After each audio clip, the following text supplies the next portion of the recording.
बिना अन्न और जल के जीवित रह सकता है, लेकिन हम इस वक्त मौजूद हैं नर्मदा के किनारे, जो बरबटी घाट त्रिशूल भेद क्षेत्र कहलाता है वहाँ पर। और दादा गुरु जो कि समर्थ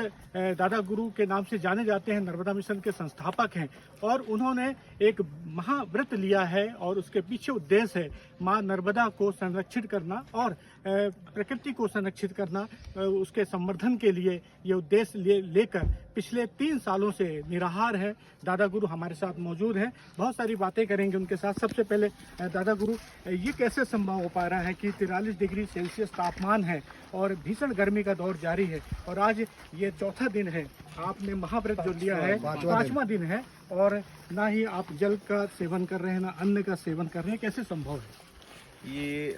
महाव्रत के और ये साधना के माध्यम से हम देश और दुनिया के प्रत्येक परिवार और सदस्य को यही बताना चाहते हैं, ये साधना प्रकृति केंद्रित जीवन शैली है, और कहीं ना कहीं ये साधना, ये महाव्रत नर्मदा पर केंद्रित है, प्रकृति पर केंद्रित है। और हम यही इस जब चारों तरफ भीषण संक्रमण आपदाओं का दौर है, उस समय पर ये महाव्रत, ये साधना के माध्यम से हम समाज को सिर्फ यही संदेश देना चाहते हैं कि जो प्रकृति के समीप है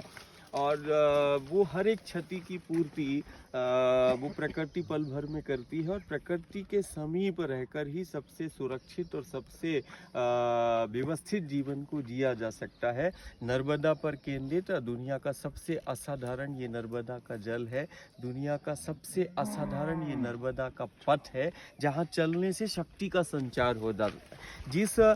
नर्मदा का दर्शन से संचार होता है, इसके दर्शन की महिमा है कि नर्मदा का दर्शन से जीव का कल्याण हो जाता है, इसके पथ पे चलने से शक्ति का संचार हो जाता है। ये प्रकृति केंद्रित जीवन शैली का सबसे बड़ा उदाहरण है। दादा गुरु, मैं आपको रोकना चाहूँगा, पहले आपको ये बताना चाहेंगे कि यहाँ पर सीधे जो नर्मदा, आप दिखाएं कैमरे से कि नर्मदा यहाँ से बह रही है, और दादा गुरु रोजाना इस महाव्रत के दौरान तकरीबन 25 से 30 किलोमीटर पैदल परिक्रमा भी करते हैं। नर्मदा एक ऐसी नदी है जिसकी परिक्रमा की जाती है, और आप 25 से 30 किलोमीटर, जबकि ऐसे में लोग 1 किलोमीटर की भी कल्पना नहीं करते हैं, और कल 40 किलोमीटर हुआ। तो ये कैसे संभव हो पा रहा है? इसके पीछे आप क्या उद्देश्य है, क्या